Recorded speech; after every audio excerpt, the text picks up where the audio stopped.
crafts. Come on, who doesn't love the crafts? Alright, enough with you. Hello. Welcome to my favorite time of the month where I react to fools and common sense people. As we will now be reacting to another MTA committee session. Took place today at 2 Broadway on the 20th floor. Yours truly, if I was not here in Delmarva, was supposed to be at Finance Committee meeting right now, advocating for Freedom Ticket. Yes, I'm trying to get it done, folks. Me and Passengers Help want to get it done. Alright? The CEO of Passengers United, which that's what we have to call him due to privacy reasons, but yes. I was really looking forward to seeing Passengers Help today, but that didn't happen. So, yours truly is going to have to do it on his own in July. So I'm going to be attending Finance Committee meeting on Monday, July 22nd, which I can confirm I'm definitely attending. No matter what happens, I'm going to speak with my supervisors at Osnum and Long Island Jewish when I get back to make sure I can make it happen. But they know I've wanted to do it. I told them even before I came down here, I want to go to Finance Committee to talk about getting a cheaper fare for us coming from Queens. Which, again, I have to really work on the speech. Which I've thought about what I wanted to say about Freedom Ticket, which I love the program. I've used it. Especially how a conductor even suggested it to me when I took an eastbound lag train to avoid disabled fare. But needless to say, we're now going to do June. So, I have 1080, which, again, I'm going to have to say this right now. The Wi-Fi here in Maryland works better than New York. I don't know what it is, but here in Maryland, it just works better. I don't know. I mean, I'm looking. You know what I get to look at right now? I at least get to look at nice condos and a good beach. So at least I'm thankful for that while making this video. So let's go up to depressing New York, which, again, trust me, would I rather be down here full time for a whole year? That's what they want in New York. That's what they want to force me to do. Come down here, get a house in Delaware or apartment, and I don't know. That's what they want. It's like Time Power LA. I want to force them out too, but I'm going to ramble on. So let's get to what we need to get to today. Fast forward to our fellow colleague. Good morning on the Monday after my birthday. Here representing Passengers United. Thank you, Neil. Last night, the Long Island Railroad experienced a slow speed derailment. Matt Camper from Long Island and myself, we forward this information to Neil, Veronica, and some other folks that they could take a look about this incident that was only reported via email, not in the social media outlet of the Long Island Railroad. Second of all, I want to give feedback regarding the new feature that Metro North has. There's a couple of things that could be improved. Like, for instance, in the mymnr.org doesn't show what model of train the commuter is going to get, if it's a M3A, a M7A, or an M8. They should be just like the design that the Long Island Railroad has. And I'm in support of the renewal of Atlantic Ticket. It is very necessary that this option should be expanded because for me personally, it saves me time because I live 2 blocks away from Atlantic Terminal, Brooklyn, and for me to take 2 subway lines in comparison to Long Island Railroad from Brooklyn to Jamaica, you wait 1 hour versus 20 minutes. I prefer taking the 20 minutes, although I have to pay a little bit more. But we should consider lowering the fare of Atlantic Ticket to at least $2.75 within the city limits. The CTA is doing the same thing within Metro. And the weekly ticket should be lowered to $45. And at least consider having the Atlantic Ticket extended to Penn late nights and weekends only to benefit those who travel to and from JFK Airport. So that's all I have to say for this month.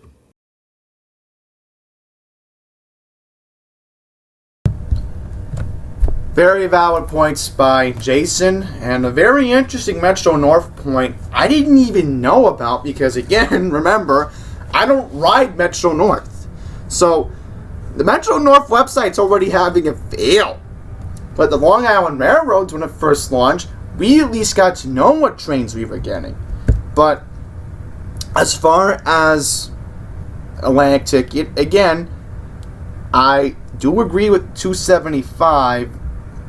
I mean, the way I see it, I would have said in my speech, and, I'm still going to probably say it, just as a preview, is that 375 is a reasonable fare, because if you're going from, let's say, Atlantic to Jamaica, or sometimes, my case, Queens Village, to get the Q88 to Elmhurst, it's a fair fare. I would see it being fair. And the other point about the derailment, and I'm fully aware of it because I got in late last night, and the first thing I get in my phone when I connect to the Wi-Fi here in Maryland is Matt ranting.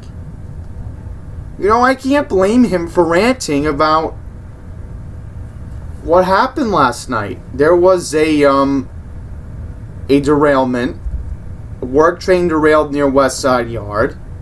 And I told people, expect delays. So let's check my emails. And let's see if any issues happened on the Long Island Railroad this morning. So let's take a look, shall we? No, we don't need afternoon. We need morning, like 6 a.m. Just as an example. Let's go to 6 a.m. Alright, here we go. Look at this. Fantastic. The railroad actually kept their promise. Oh, you gotta be kidding me. The warning bells at Center Avenue were not functioning correctly?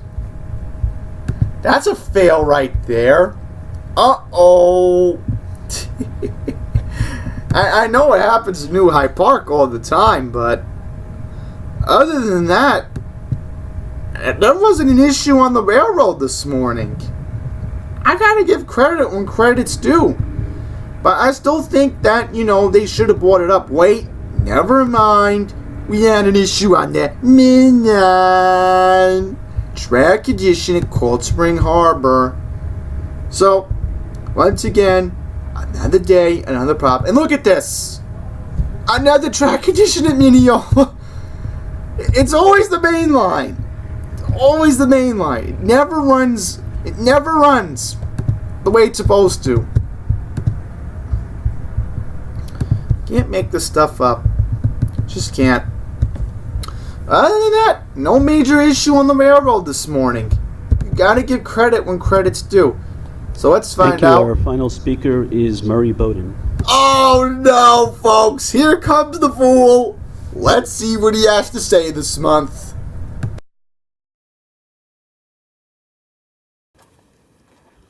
I will be commenting on the president of Metro North's report, and I will be commenting on the president of Long Island's report as soon as I hear them.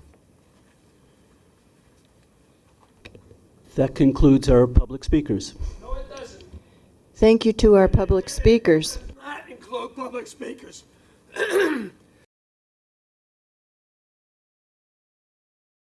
Hang on. What do we got here? I'm sorry. I'm going to leave my mic on. What the?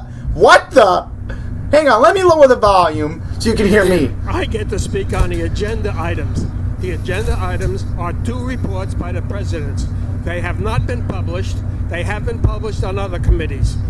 I'm entitled. Whoa. Murray. That's not how it works. You have to come up with a planned speech, get your 2 minutes, and that's it. That's how it works. See what I mean? Folks? He is such a fool. This is what fools are like.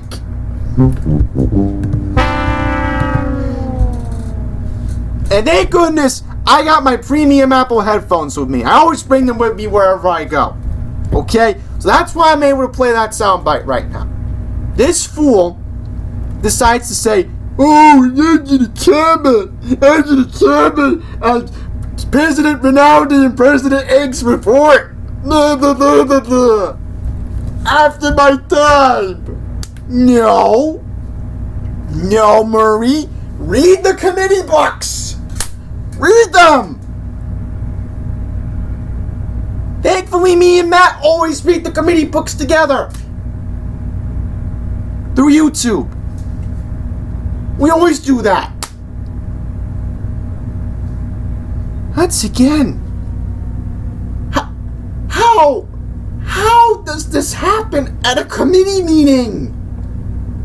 And folks, this is only going to get worse. Wednesday, the full board's meeting. The whole board's meeting on Wednesday. Imagine if this happens again. It's possible Mr. X and Tony Murphy could make more fools out of themselves than this guy could. Let's continue watching. To see something before I have to comment on it. I can't comment it on something I haven't seen yet. I'm fast forwarding. Yet. I will speak after I hear the reports. As I said, thank you to our public speakers. I too am interested in the return of the Pascack Valley Express line, so thank you for bringing that up. I'd like to make the committee aware that Commissioner Brown is joining us by phone, I believe. Are you there, Norman? I guess he's not. And that explains why the telephone kept going on and off. Let's see. So anyhow, Long Island Railroad had its report. To Long Island Railroad, and your report, please. Let's watch that for a second. I'd like to start by acknowledging the incredible work of our staff in providing seamless service to the Belmont Stakes on June 8th. We served over 27,000 riders that day by adding 50 extra trains on top of our normal weekend service. And to the day, our on-time performance was over 96%. I'm fast forwarding for time constraints. Dedicated mainline 4 to the Belmont Stakes, eliminating conflict between our normal weekend service and the Belmont Stakes service, allowing trains to enter and leave the station without needing to wait for normal mainline trains to pass. And the hard work of our employees continues to yield positive results for our riders. In October, our on-time performance reached 94.8%. This is the railroad's highest May on-time performance since 2012. And there are a few other key milestones to take note of here as well. We exceeded 94% on-time performance on 9 of our 11 branches. The number of cancellations year-to-date has dropped by 56% compared to 2018. That's the lowest since 1996. And year-to-date, our average delay is 11.4 minutes, the lowest since 1996 as well. I do want to... That is amazing. So, I know I'm fast forwarding to make a point, but that is amazing. For the first time in 23 years... the railroad's actually going to get its act together, according to Philip Bain. That's amazing. I want to note, however, that we have faced some challenges in June. These service disruptions, some out of our control and some within our control, have affected our customers. And I want them to know that we're never satisfied with the status quo, that we're going to continue forging ahead. This last year, we have made substantial progress on delivering safe, good repair work and modernizing our system, and we have no intention of slowing down. And this is on top of managing a continued growing ridership. In May, ridership increased by 3.4% compared to 2018. That's over 250,000 more riders choosing to get out of their cars and to take the railroad. And it demonstrates even more how critical our expansion projects and state of good repair work is. So to ensure... So again, keep scrolling this railroad because you know how it is. People don't want to deal with traffic. So that we can sustain improved on-time performance for the long term for this growing ridership, we will continue with a sense of urgency in planning and accomplishing our Essential Track program. We continue to accelerate critical work over the summer while providing... So pretty much here's all the work that they're planning to do. I'm trying to get you all an idea of what the work's going to look like. So I found it. I had to stop the recording for a second because I was wondering where could I find this. So we got the Amtrak State of Good Repair work that's starting next Monday, the 1st. Of course, there will be impact on cancellation combo diversions on select peak trains, critical improvements to the infrastructure and reliability. Then with Limbrook, you of course have the overnight schedule adjustments on Babylon and Montauk trains. And of course, Limbrook's getting a station enhancement, which once again, I think they're going way overboard with Limbrook. Andy, you wash your face and did your nose? Yes. Brush your teeth? Yes. Which once again, they are going completely overboard with Limbrook. Limbrook just needs touched up. It does not need...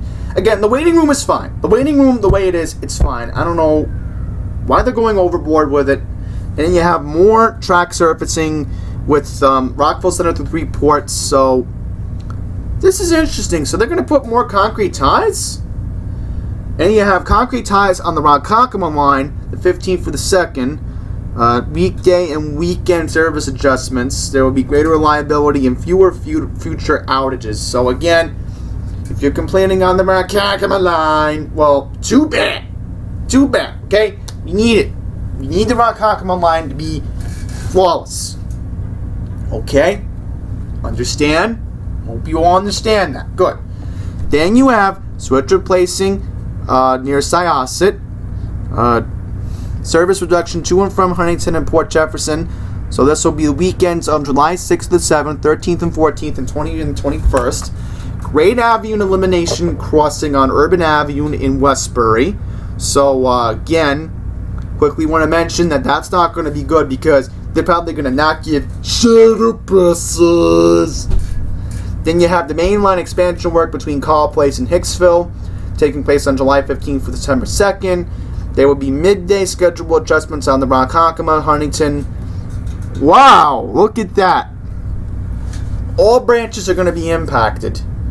Mainline expansion work. So I don't know what's going on with this main line, but this will be interesting. Especially through Queens Village. So Queens Village is getting some work. But again, they're not going to get rid. I'm still annoyed that after that derailment that happened back in February, they still have the shorter platform at Westbury on the westbound track. It's still there. I saw it when I went going to Huntington. We continue to accelerate critical work over the summer while providing 24/7 service. And in July, we have multiple programs, as you can see here on the screen, happening system-wide, including Amtrak Steady Good Repair, mainline expansion work, and other critical track and signal improvements. This is an unprecedented amount of work that needs to be coordinated while still providing a robust service plan.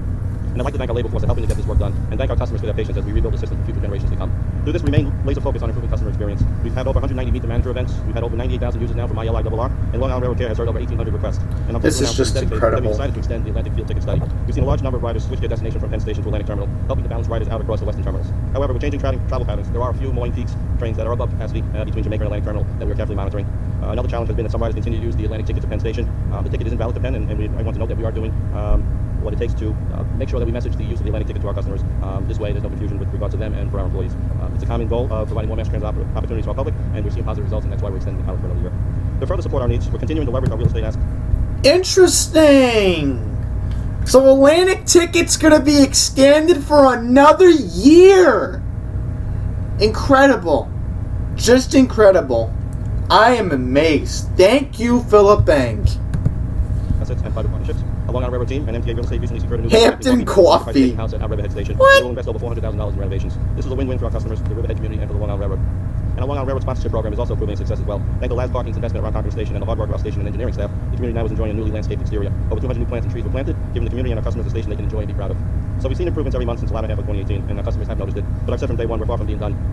As I'm accountable for all that affects Long Island Railroad and our customers and our employees, we continue to hold others that we rely on accountable as well. Rolling stock is one key area that remains crucial to long-term service improvements. Kawasaki and the subs continue to troubleshoot issues identified during testing of the M9 fleet. While we're encouraged to see that over 75% of the issues identified have been fixed and no new issues have arisen during testing, Kawasaki has informed us though that the remaining fixes do need additional time to address properly. I'd like the committee to know that we are holding Kawasaki accountable, and until the cars are revenue ready, we will withhold payment of $1.4 million per car from Kawasaki. Further liquidated damages of $500 per day per car will be accrued. And so a safe and reliable fleet is paramount for our customers, our employees, and Kawasaki is fully aware that we will not allow fleet to enter revenue service until the car meets the contract requirements. Knowing that the car building challenges that exist across all railroads in North America and our own challenges that we're facing. So once again, they're still going to delay the M9s, which again, I saw them being tested on the Babylon branch when I was going to Merrick last week. That's the reason we made critical decisions last year to focus on maintenance and repairs of our existing fleet, including the M3s. With the hard work of our fleet managers and our maintenance of equipment and labor workforce, I'm thankful that we've been able to keep our existing fleet running, continue to exceed our constant compliance goals, and mitigate short trains where we can. So we're controlling what we can control and taking measures to influence and mitigate those things that are not fully in our control. I'm confident that we are making the right decisions, and our actions are making a difference, and our performance metrics do demonstrate that. We're tackling issues every day with that sense of urgency that I've talked about and looking at new practices. We have a lot of important work underway, more to come, and that we're going to continue to modernize and improve our system. I want to again thank our riders for their patience and understanding, and our staff for their commitment. Thank you. Kevin, do you have a comment? Yes, I do. Thank you, Madam Chairwoman. Thank you, Phil, and your team. Phil, I agree with your decision not to accept inadequate fleet of the M9s until they're ready. That would be terrible for our riders to bring on something that's not ready yet, and so I support the decision. But I have a problem with Kawasaki. Now, this sounds like Siemens all over again. Oh Here we have boy. this big multi-billion-dollar international Debate. Another effort of collaboration is with the MTA Police and Chief Monahan's forces. Track's program reached over 34,000 participants through the end of April. You will note that our... So I like to see if Murray made a fool out of himself again. Highlight that for the EEO complaints, we're seeing a larger share comprised of race complaints. In fact, the last report in February was at 38%, and it's grown to 48%. So I'd love to discuss with our new... Any additional comments? In that case, I'll entertain a motion to adjourn. Those in favor? I'm sure no one's opposed. So amazing. The whole meeting only lasted 2 hours today. That is incredible. It actually ended on time today. Wow. That is just a shock, folks. That is just a shock. So now we're going to go right to NYCT. So let's watch them. I said, I do apologize if I'm fast forwarding. Okay, first of all, welcome everyone. Good morning. Depending on what materials we saw for this board committee meeting, we think we're either starting 15 minutes late or 15 minutes early. Most of the materials, including the website, said that we would start this committee meeting at 10 a.m. So we're starting a few minutes late. My apologies. And it certainly is not because the Long Island Railroad Metro North committee meeting is running over because they finished early. Thank you. But there was at least one piece of board material and maybe others that said this meeting was starting at 10:30. So we have done a quick sort of look around the room and look around the table, and we think that we have almost everyone, if not everyone. And we will move to opening statements and start with the working committee. And I think even folks who thought that the meeting was starting at 10:30 will arrive and then realize they haven't missed much. So we'll go ahead and we'll do a better job going forward and making sure all the times match up. So first of all, I want to welcome two new committee members to the Transit Committee. Robert Lynn, welcome, and Linda Lacewell, welcome. We're glad that you're a part of the committee, and we look forward to it. So first of all, a quick opening statement. I don't have too much this morning, but want to hit on a couple of things. First of all, in particular to those members of the public who are here and who are preparing to speak and who come on a regular basis, and even if you don't come on a regular basis. First of all, I want to let you know that we are considering making some changes to how we handle the public comment period, particularly in this committee. And the purpose of that is in order to accommodate all of you in what I believe will be a more efficient manner and a manner that is more respectful of your time. So you may remember that last month, which for some reason now feels like 6 months ago, last month the committee meetings ran very behind, and then our committee meeting ran behind, and then we had a lot of folks who wanted to make public comments, and so that started running behind, and we ended up in a place where a bunch of folks were worried about losing drivers, missing their ride, being late for other meetings, and it was becoming sort of a mess. And it made many of us on this committee and on the board generally realize we have to do a better job, and there's not a lot we can do when committee meetings that are dealing with important business run behind, or when 50 members of the public would like to be heard, because certainly they should be. We should do a better job of managing that and respecting people's time. And so at some point, Chairman Foy had asked me for some recommendations on how to improve the committee and board process overall. And I have delivered to him a memo, and one of the recommendations that I've made, and of course it's up to Chairman Foy whether to take. Does that want to change the public speaking? That we will land on a time in this committee for people to make public comments, which people will be able to plan around a little bit better. So, for example, if this meeting can start at 10, we will go to public comments at 10:30 or 10:40 or whatever, so that people know even if the committee is running behind, public comments will start at a certain moment in time, giving us a few minutes here and there. Because I think that will just give people more of an appointment, and they understand when public comments are going to start, so they're not standing around waiting around for 90 minutes, just thinking, do I have to change my whole day in order to have my voice heard? So Oh, more boy. on that later, but I wanted to just let people know that we're thinking about that, and certainly happy to take your feedback on it, of course. But it's the best idea I've come up with so far that we'll keep things moving and be respectful of folks' time and take the time to show up and listen. So that's one item. Second item is that I wanted to talk about for a minute is this issue of serial criminal recidivists who are entering the transit system really in order to prey upon the public, members of the riding public, or our own workforce. This has been a news story that has popped up over the years. It's certainly been in the news recently, and then folks may remember that last month in this committee there was a back and forth between myself, President Byford, I believe Commissioner Schwartz, and Commissioner Ferrer. Crime. What can we do to address this issue of folks who are literally entering our system in order to prey upon people within a moving subway car or on a platform? There's been a lot of back and forth between the MTA, the New York Legislature, the District Attorney's Office. Given the fact that the legislature has gone out for the year, we are in a place where basically nothing has been done this year, which has frustrated me and frustrated others. And so I think it's really important that this committee and board move forward with drawing a line in the sand and talking about the importance of making sure that we're protecting the public. And so one thing that we will do later in this committee meeting, probably during Chief Delatorre's piece of the meeting, is to talk about a proposed resolution that I have circulated to this committee that basically addresses this issue. Oh, Not boy. right now where we can change a rule or implement a policy that is hard and fast and addresses this issue perfectly, but we can at least be stronger in our recommendations to DAs and to law enforcement. We can try to give the police more tools. We can address the legislature telephone calls. See, this is amazing. Sarah Feinberg's literally talking for so long. It was very long time coming, but step in the right direction. It feels like a very comprehensive program. I know it's just a start. We've got a ways to go, but we discussed in this committee 2 months ago the importance of taking action quickly on fair evasion. I feel like the announcement last week did so.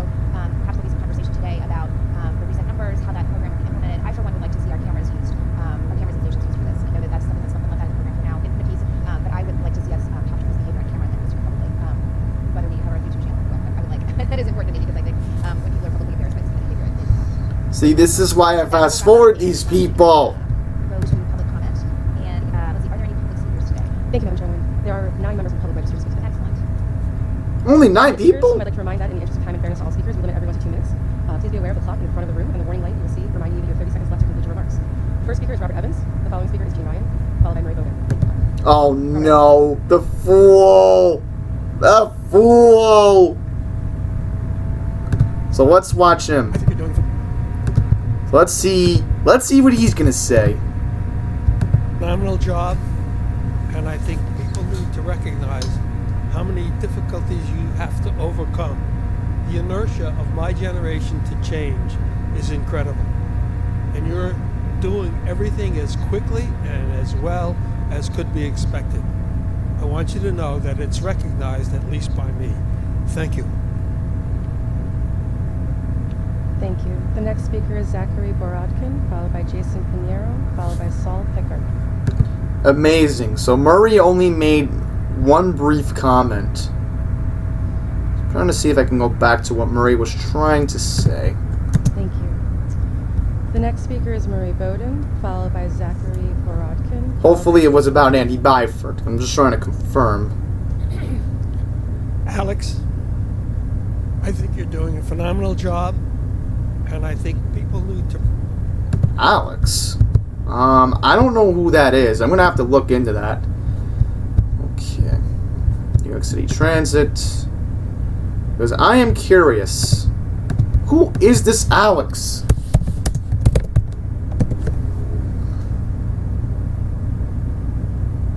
Oh, Alex Engelwin.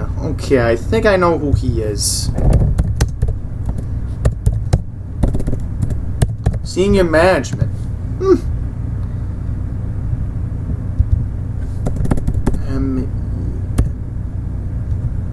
Let's see.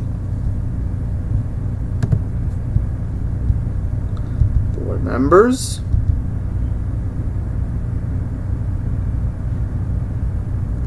No, not listed. So that doesn't help.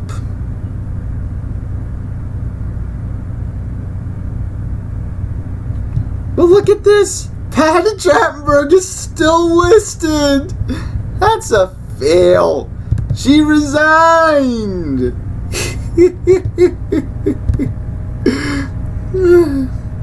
Can't make this stuff. So let's see who this Alex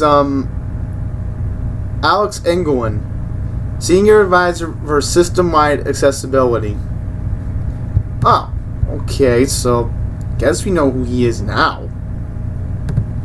Here, as an advocate, as you know, 25% warehouse is located at. So let's talk. Let's see what Jason had to say. A couple of things that I want to address is that once again, I've been seeing, like I say, free for all on the S40 bus that goes from St. George Terminal to Matrix Park in the...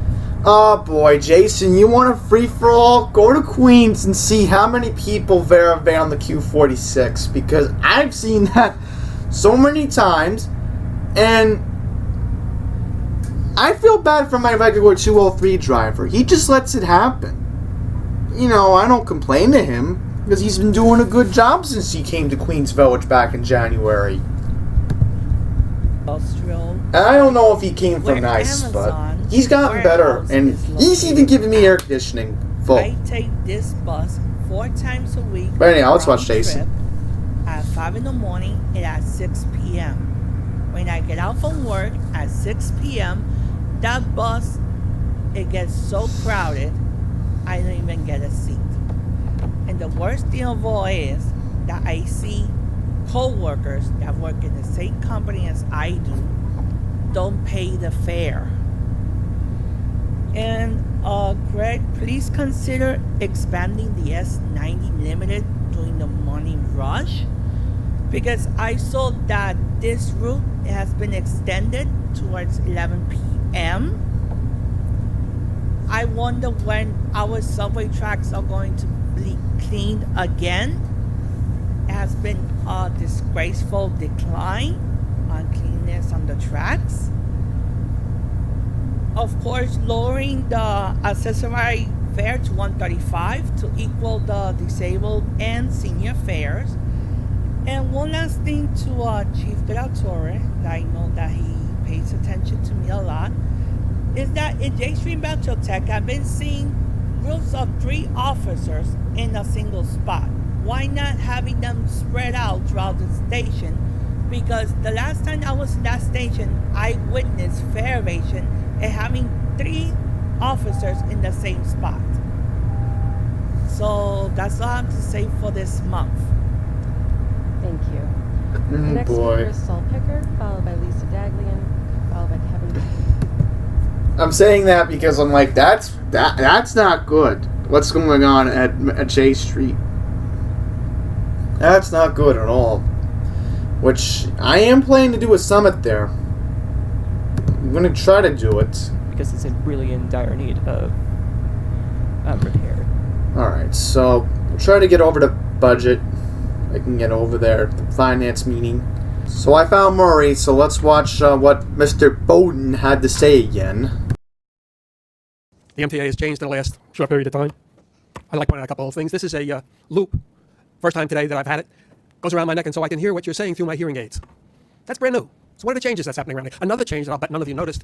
When the consultant did the report on the Canarsie Tunnel, on the top where it had the title was on the left side, not in the center. That's a first. They understand that when you put the title on the left, you can put the speaker's picture on the right all the time. What is that indicative of? It's indicative of the fact that there are people here who understand the change. Your direction this morning about speaking concisely and not reading what was in the book, it's correct. I read the book beforehand.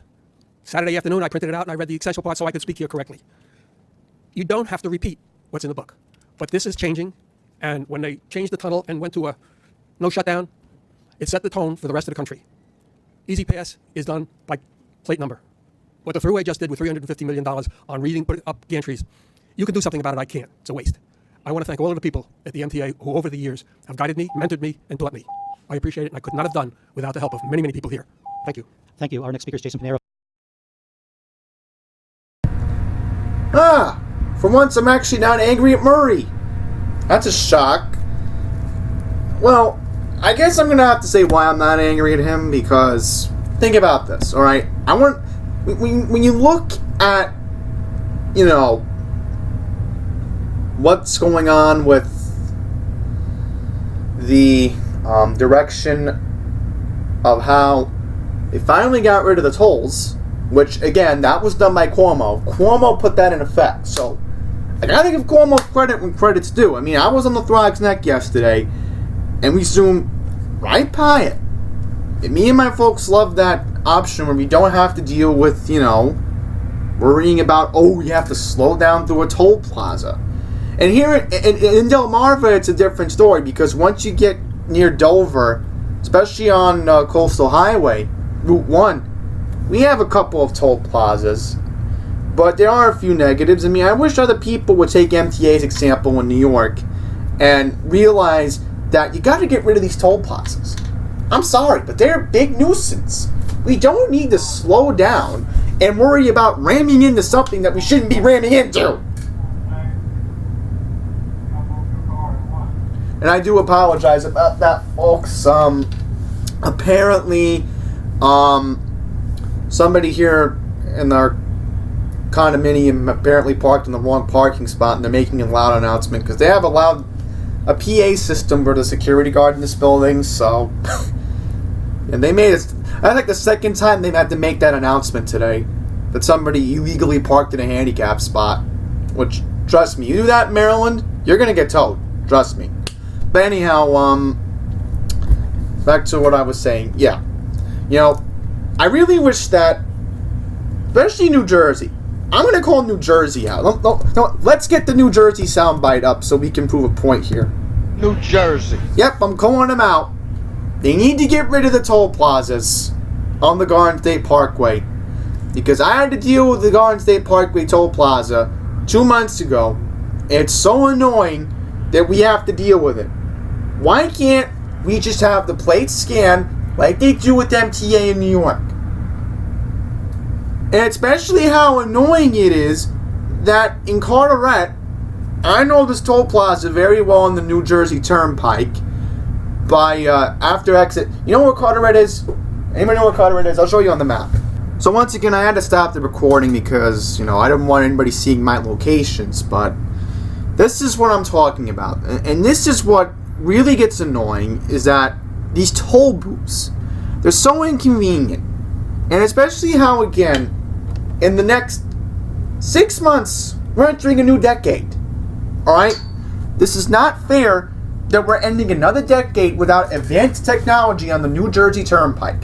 Down the Turnpike, they have the other tolls that, you zoom through. This is the one that really is an aggravation. This is the one that takes the cake right here. Especially on the George Washington Bridge. You know how annoying that is dealing with tolls? Time to, once again, get rid of these toll booths and say, we do it through plate and we mail you it. That's how it should work.